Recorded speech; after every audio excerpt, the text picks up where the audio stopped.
हमारी जिंदगी का एक खुद का बाकिया है। गांव में हम जब अभी भी गांव में ही रहते हैं। पुराना मकान जहां हमारा था, छोटी सी झोपड़ी, हम, माँ, पिता, हमारी बहन और हमारा भाई, 5 लोग उसी घर में रहते थे। उस जमाने में टीवी का उतना प्रचलन नहीं था। पड़ोस के घर में एक सज्जन टीवी लेकर के आए, वो भी ब्लैक एंड व्हाइट, आज भी हमें याद है।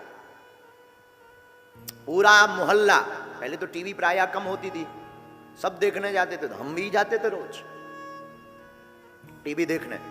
हम भी सबके बीच में जाकर बैठते थे। नया नया शौक, बचपना तो था ही। अवस्था रही होगी यही कोई 8-10 साल की, कोई बड़ी अवस्था नहीं। ध्यान से सुनना। एक बार उन महोदय को पता नहीं, हमारा समय चक्र खराब था इसलिए हो सकता, उन महोदय ने किसी बात पर रुष्ट होकर के हमसे तो डायरेक्ट नहीं कहा, और बगल में बैठी अपनी मां से कहा कि ये रोज रोज आ जाते हैं देखने के लिए, बंद करो टीवी। और टीवी उन्होंने बंद कर दी। हम खड़े भये। हमारा समय विचित्र था उस वक्त। बचपन से ही भावनाएं हनुमान जी के प्रति खूब दृढ़ थी, तो याद आ गई हमें वो बात कि बन जाते हैं लाखों रिश्ते जब पैसा पास होता है, टूट जाता वो रिश्ता गरीबी में जो सबसे खास होता है।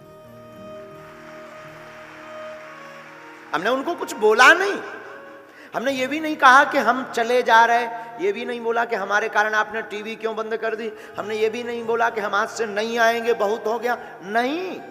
मुस्कुरा कर, अच्छा जी सीताराम। उन्होंने सीताराम भी नहीं बोला, हमने तो बोला। वापस सामने ही घर था हमारा, वापस आके हम बैठ गए। रात का समय वही 10-11। माँ लेटी थी। माँ ने पूछा क्या हुआ? हमने कहा माँ कुछ नहीं, लाइट चली गई। घर में उस वक्त हमारे डिब्बी से काम चलता था। बापू भी, पिताजी भी हमारे वहीं बैठे हुए थे, आंखों में आंसू। वो बात बार बार दिमाग में टच कर रही थी। रोज रोज देखने आ जाते हैं, रोज रोज देखने आ जाते हैं, रोज रोज देखने। एकांत कोने में वहां एक मैदान सा था, कोई क्योंकि हमारा जो पुराना मकान था ना, वो गांव के एकदम लास्ट में, आप गए ना, एकदम लास्ट में। तो एकांत में हम जाकर के बैठे, खूब आंसू पहुंचे, लगभग 1.5 घंटे तक। खबर से सुनना, हो सके तो तुम अपनी जिंदगी में इस बात को उतारना। हमने तो भोगा है, ईश्वर करे तुम्हें कभी ना ये भोगना पड़े।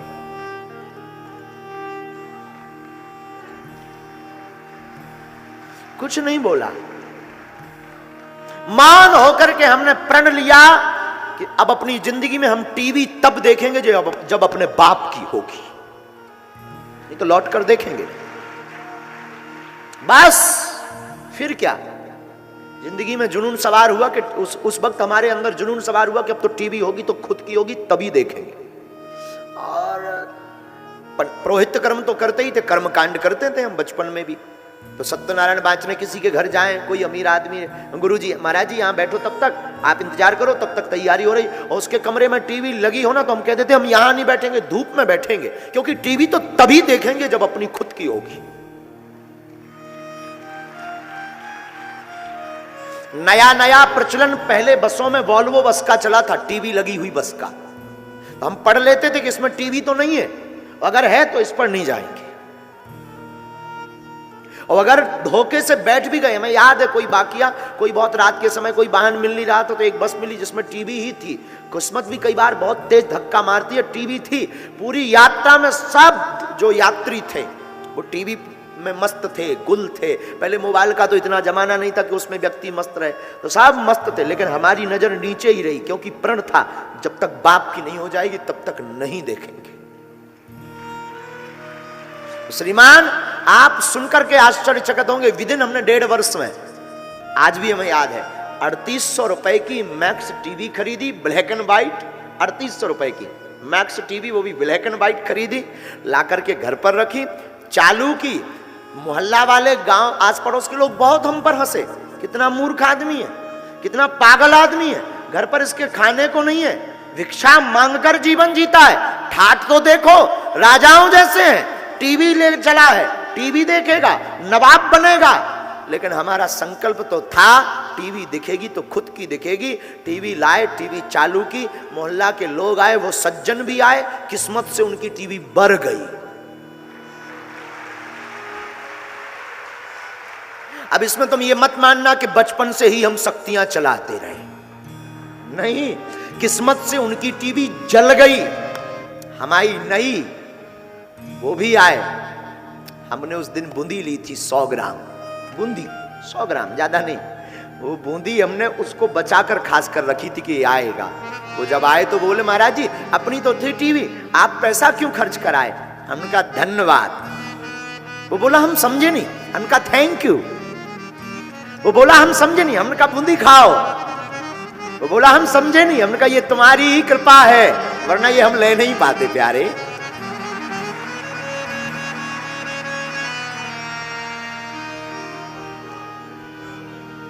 और अब ये जिंदगी है साधु, जिंदगी में लक्ष्य हो और गुरु कृपा हो। तो उसने टीवी के लिए भगाया था, टीवी भी खरीदी, और साधु आज टीवी पर भी आ रहे हैं।